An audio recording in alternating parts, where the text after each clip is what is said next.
মুসলমান কাকে বলে একমাত্র 10 মিনিটে বসে। আমি কোরআন থেকে এখন একজন মুসলমানকে দেখায় দিব, আর আমি বলবো কোরআনে বর্ণিত ওই মুসলমানের মতো মুসলমান হতে পারবেন যিনি, আল্লাহ জান্নাতেও যেতে পারবেন তিনি। আর আমি এখন আপনাদের কাছে প্রমাণ করব কোরআনে বর্ণিত ওই মুসলমানের মতো মুসলমান হতে পারবে না যে, আল্লাহর জান্নাতেও যেতে পারবে না সে। তাহলে এখনই প্রমাণ হবে এই প্যান্ডেলের মধ্যে কারা কারা জান্নাতের পথে যাচ্ছে, এই প্যান্ডেলের মধ্যে কারা কারা জাহান্নামের পথে যাচ্ছে। এটা আমার সামনে বের হয়ে গেল 3 নাম্বার পারা 17 নাম্বার পৃষ্ঠা ওপেন হয়ে গেল সূরা নাম আলে ইমরান। ওই আসল মুসলমানটা দেখায় দিচ্ছি। মা কানা ইব্রাহিমু ইয়াহুদিয়্যাও ওয়ালা নাসরানিয়্যাও ওয়ালাকিন কানা হানিফান মুসলিমা। ইব্রাহিম ইহুদি ছিল না, ইব্রাহিম খ্রিস্টান ছিল না, হযরত ইব্রাহিম আলাইহিস সালাম ছিলেন হানিফ আর মুসলিমা। হানিফ শব্দ দিয়ে আমার মনে হচ্ছে এখানে চারপাশে হানিফ শব্দের অর্থ হলো একনিষ্ঠ, হানিফ মানে হলো নির্ভেজাল, হানিফ মানে হলো পিওর। তাহলে এখানে অর্থ হলো ইব্রাহিম আলাইহিস সালাম ইহুদি খ্রিস্টান ছিল না, তিনি ছিলেন একজন পিওর মুসলমান, নির্ভেজাল মুসলমান, খাঁটি মুসলমান, একনিষ্ঠ মুসলমান। আমার একটা পাওয়ার পরে আমার কাছে অবাক লাগলো। আমি ওই দিন যে বাজারে গিয়ে একজন দোকানদারকে প্রশ্ন করলাম, একজন দোকানদারের হাত থেকে এমন করে একটা বোতল নিলাম, ওই তেলের বোতলের মধ্যে লেখা আছে খাঁটি সরিষার তেল। লোকটাকে আমি প্রশ্ন করলাম, ও দোকানদার ভাই, আপনি এখানে খাঁটি লিখলেন কেন? শুধু সরিষার তেল লিখলেই তো হতো। লোকটা তখন আমাকে উল্টা বুঝাই দিল, হুজুর বাজারে ভেজাল সরিষা বের হয়েছে যখন, খাঁটি সরিষার তেল লেখার প্রয়োজনটা হয়েছে তখন। আমার কাছে সব ক্লিয়ার হল, সত্যি তো বাজারে ভেজাল বের হয়েছে তখন, খাঁটি লেখার প্রয়োজনটা হয়েছে তখন। তখন একটা আমার কাছে ক্লিয়ার হলো, আল্লাহ পাক কত জানে 1400 বছর পরে বাংলাদেশ একটা ভূখণ্ড হয়ে যাবে, ওখানে শেখ হাসিনার মতো সেরা সেরা মুসলমান বের হবে। এরা যে কেমন মুসলমান এটা আল্লাহ ভালো করে জানে। এই জন্যই রব্বুল আলামিন প্রমাণ করে দিল, বুঝিয়ে দিল, শোনো শোনো শোনো শোনো আমার প্রিয় ভাইরা, ইব্রাহিম আলাইহিস সালাম খাঁটি মুসলমান বলা হয়েছে, এর মানে হলো খাঁটি মুসলমানের পাশে অসংখ্য ভেজাল মুসলমান বসবাস করে। এটা আওয়াজ দিয়ে জোরে বলতে হবে, কথা ঠিক কিনা? এবার আমি মাত্র আপনাদের একবারে খাঁটি মুসলমান ইব্রাহিম আলাইহিস সালাম কিভাবে হলো 1 নাম্বার পারা 19 নাম্বার পৃষ্ঠাতে তার বিবরণটা থাকলো। এবার ওইটা বের করে আপনাদের কাছে দেখায় দেই, ভালো করে শুনলে তারপর আপনারা তৈরি হতে পারবেন। এই যে বের হয়ে গেল, إذ قال له ربه أسلم قال أسلمت لرب العالمين। আর যখন তার রব ইব্রাহিমকে বলল আত্মসমর্পণ করো, ইব্রাহিম আলাইহিস সালাম বলল আসলামতু লিরাব্বিল আলামিন, আমি বিশ্বজাহানের প্রতিপালক আল্লাহর কাছে আত্মসমর্পণ করলাম। এইভাবে আমার মতো সবাইকে হাতটা উঁচু করেন, 2 হাত। এটা কষ্ট দিবেন না, এটা আমি ক্ষমা চাচ্ছি, এটা সবাইকে বোঝানোর জন্য করছি, ভালো করে উঠান। এবার সবার হাতটা নামায় দেন, শুধু আমার হাতটা থাকবে আর আমার দিকে দৃষ্টি থাকবে।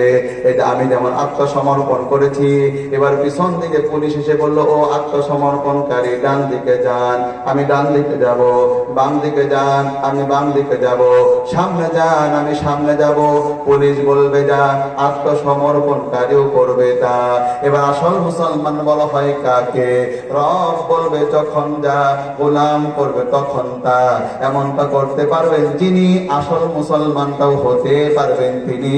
এটা আওয়াজ করে জোরে কন্যা, কথা ঠিক কিনা? ইব্রাহিম আলাইহিস সালাম আসল মুসলমান হয়ে গেল। এবার আল্লাহ তাআলা বলল, ইব্রাহিম এখন তুমি যেহেতু আত্মসমর্পণ করেছ, এখন আমি তোমারে বলবো যা, তুমি এখন করবে তা। তাহলে যাও তোমার বউটাকে আর তোমার ছেলেটাকে যাও মরুভূমিতে রেখে দিয়ে আসো। কিছুই করার নাই, মরুভূমিতে রেখে দিয়ে তারপর ইব্রাহিম আলাইহিস সালাম চলে আসতেছে। ইব্রাহিম আলাইহিস সালাম চলে আসতেছে, চোখ দিয়ে পানি পড়তেছে, মুখ দিয়ে কথা বের হয় না। কোরআন পড়লে পরে আপনারা নিজেরাই পাবে পাবেন ইব্রাহিম আলাইহিস সালামের হৃদয়টা বড় নরম ছিল। এটা 12 নম্বর পারা সূরা হুদের মধ্যে বলা হয়েছে, ইন্না ইব্রাহিম লাহালিমুন আওয়াহুম মুনিব। আমার ইব্রাহিম বড় কোমল হৃদয়ের অধিকারী ছিল।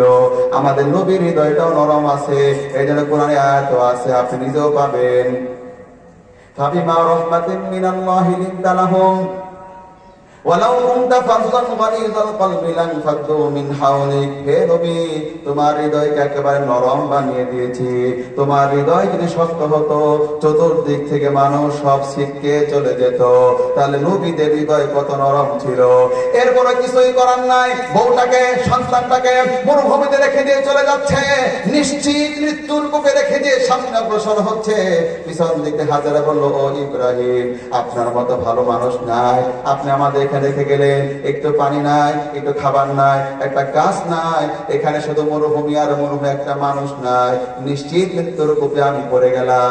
আমি রাতের বেলা কিভাবে থাকবো, একজন নারী মানুষ, এই দুধের বাচ্চা নিয়ে আমি কোথায় যাব? ইব্রাহিম আলাইহিস সালামকে প্রশ্ন করলো। ইব্রাহিম আলাইহিস সালাম আঙ্গুলটা উঁচু করে দেখায় দিলেন, হাজেরা, আকাশের উপর থেকে হুকুম এসেছে, যা।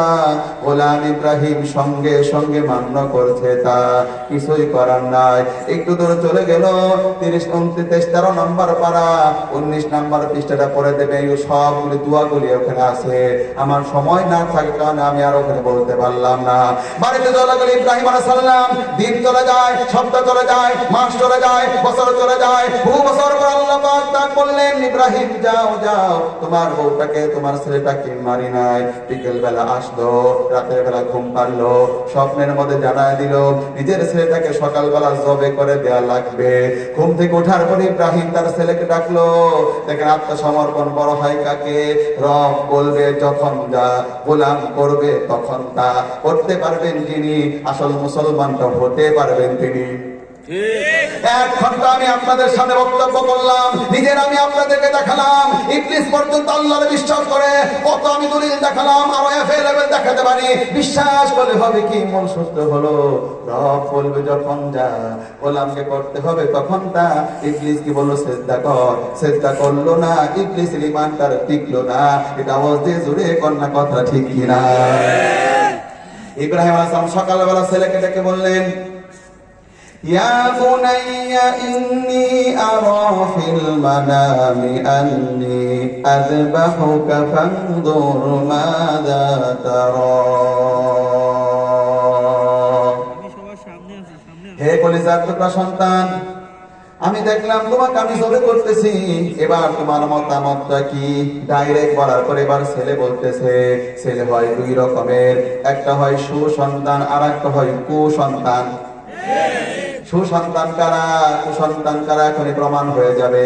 এবার সুসন্তানটা কি সুন্দর করে বলছে, ইয়া আবাতি ফাআল মা তুমার সাতাজিদুনি ইনশাআল্লাহু মিনাস সাবিরিন। হে কলিজার টুকরা বাবা, সত্যি যদি আল্লাহর হুকুম হয় তাহলে আপনি আপনার কাজ করেন, আপনি আমাকে ধৈর্যশীল হিসাবে পেয়ে যাবেন।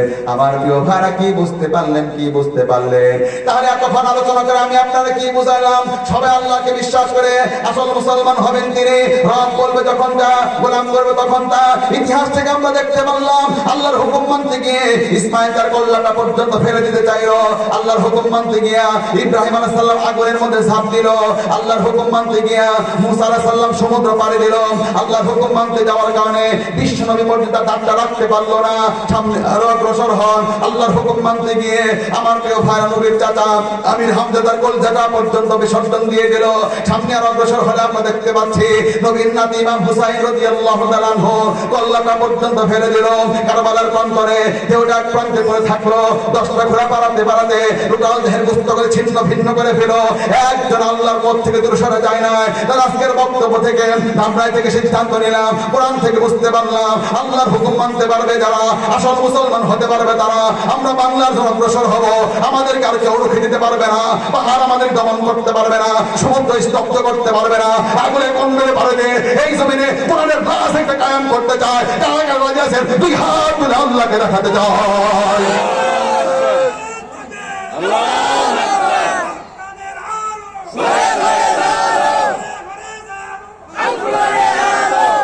এবার আমার প্রিয় ভাইরা, এবার আমি আপনাদেরকে একটু শেষ মাত্র 2 মিনিট আমি কিন্তু চেয়ে নিয়েছি, তাই এবার আমি 2 মিনিটে বলতেছি, শোনেন। এই যে আপনারা যারা বললেন হ্যাঁ হ্যাঁ প্রয়োজন হলে ইসলামের জন্য কল্লাটা দিয়ে দিব, তখন আমি আবার আপনারা বলবো ভাই তো দাঁড়ান, কল্লা দেওয়ার আগে একটু আমার সাথে কথা বলে নেন। তখন আমি বলবো মিয়া, যে মানুষটা তার মাথার উপরে একটা টুপি বসায় রাখতে পারে না, তিনি যে আবার ইসলামের জন্য কল্লা দিয়ে দিবে, এমন কথা আমাদের আবার বিশ্বাস হয় না। এটা আওয়াজ করে জোরে বলতে হবে, কথাটা ঠিক কিনা? এই কল্লার মধ্যে এক মুষ্টি দাঁড়িয়ে আছে কি নাই? যেই মানুষটা এক মুষ্টি দাঁড়িয়ে রাখতে পারে না, তিনি যে আবার ইসলামের জন্য কলিজা দিয়ে দিবে, কল্লা দিয়ে দিবে, এমন কথা আমাদের বিশ্বাস হয় না। এই কল্লার মধ্যে 2টা চোখ আছে কি নাই? চোখ 2টা নিয়ন্ত্রণ করতে পারে না। এবার বলেন তো আমার প্রিয় ভাই, এই কল্লার মধ্যে 2টা কান আছে কি নাই? কানটাই নিয়ন্ত্রণ করতে পারে না। এই কল্লার মধ্যে মুখ আছে কি নাই? চায়ের দোকানে যত বাজে কথা কি বলছে সব হিন্দু আর খ্রিস্টানেরা, মুসলমানরা পড়েই না। কয় ঠিক করে বলো, কয় কথা কর না আমার ভাই। তাহলে এবার আপনি আসেন, একজন আল্লাহর হুকুম মানতে ইসমাইল কল্লাটা পর্যন্ত ফেলে দিতে চাইলো, আর শয়তানকে বলো শয়তান তোর কল্লা ফেলতে হবে না, কল্লাটা একটু নত কর। শয়তান নতই করলো না। আর আপনি এমন ফেরেশতা মার্কা মুসলমান, আপনি কল্লা সাজাতেই পারেন না, তাহলে আপনি যে আসল মুসলমান না, এতে প্রমাণ হয়ে গেল। কথা বলেন ঠিক কিনা? এবার আমি আপনার দেহের ভিতরে ঢুকবো নাকি? আমার তো সময় থাকলে আগে দেহের মধ্যে ঢুকলাম, তারপরে ঘরের মধ্যে ঢুকতাম, তারপর সমাজে ঢুকতাম, 12টা বাজায় দিতাম, দেখায় দিতাম। তাহলে বুঝতেই পারছেন হুজুর একটু সিরিয়াস হুজুর নিয়ে আসি। আর আমি শুধুমাত্র শেষ বেলায় বলবো আমার প্রিয় ভাইরা, তারা যান আল্লাহর পথে, তারা যান, কারণ এটা উপমহাদেশ। এই দেশটি আমার এমন গবেষণা রয়েছে, অবাক হয়ে গিয়েছে আমার প্রিয় ভাইরা। পৃথিবীর বহু প্রান্তের দিকে তাকায় পৃথিবীর বহু প্রান্তে আপনি তাকান, এক সময় ইসলাম ছিল, কিন্তু বর্তমানে ইসলাম নাই। যেমন আপনার রাশিয়ার দিকে তাকান, এই রাশিয়ার মধ্যে বুখারা নামক ভূখণ্ড ছিল, যেখানে ইমাম বুখারীর জন্ম হয়েছিল, কত ইসলামের চর্চা হয়েছিল। ওই বুখারা, ওই রাশিয়ার মধ্যে এখন ইসলাম খুঁজে পাওয়া যায় না। স্পেনের দিকে আপনারা তাকান, স্পেনে এক সময় এত বেশি ইসলাম ছিল, কিন্তু বর্তমানে স্পেনে ইসলাম খুঁজে পাওয়া যায় না। কিন্তু আমার প্রিয় ভারত উপমহাদেশের দিকে তাকান, ও মধ্যে মুজাহিদেরা, ও ধামরা এক একটা যুবকরা, তোমাকে আমি দাওয়াত দিচ্ছি, কারণ যুবক তোমরা বাংলার জমিতে বিপ্লব ঘটিয়েছ, আরেকবার ইসলামের জন্য তোমাদের বিপ্লব ঘটাতে হবে। ধামরাই থেকে একটা আল্লাহু আকবার স্লোগান উঠবে। আমি যুবকদেরকে বলতে চাই, ও যুবক তুমি শুনে রাখো, এই ভারত উপমহাদেশে ইসলাম নষ্ট করার জন্য ব্রিটিশরা আসলো, কোরআনগুলি স্তূপ করে পুড়িয়ে ফেললো, মাদ্রাসাগুলি বুলডোজার দিয়ে ভেঙে দিল, মসজিদগুলি পুড়ায় দিল, আলেমদেরকে ধরে জেলের মধ্যে নয় ফাঁসির মধ্যে উপের হুফে হত্যা করা হলো। এখান থেকে বহু দূর পর্যন্ত এমন একটা গাছ ছিল না যার প্রত্যেকটা ডালে একটা করে আলেম হত্যা করে নাই। এত নির্যাতনের পরও, এত নিপীড়নের পরও উপমহাদেশ ইসলাম নষ্ট হতে পারে নাই। তার কারণ হলো এই ভূখণ্ডের মধ্যে এমন আল্লাহর প্রিয় বান্দারা ছিল। আপনারা জানেন আতাউল্লাহ শাহ বুখারীর মতো মানুষ ছিল, শাহ আব্দুল আজিজ দেহলভীর মতো মানুষ ছিল, মুফতি আমিনের মতো মানুষ ছিল, আল্লামা বাবুনগরের মতো মানুষ ছিল, আল্লামা দেলোয়ার হোসেন সাইদের মতো মানুষ ছিল, যাদের জীবন চলে যাবে, উপমহাদেশ ইসলাম নষ্ট হতে দিবে না। আমরা তাদের রুহানি সন্তান। আজ মাহফিল থেকে ঘোষণা করে গেলাম, সাহস থাকবে ততক্ষণ বাংলার জন্য ইসলামের আন্দোলন করে যাবো ততক্ষণ।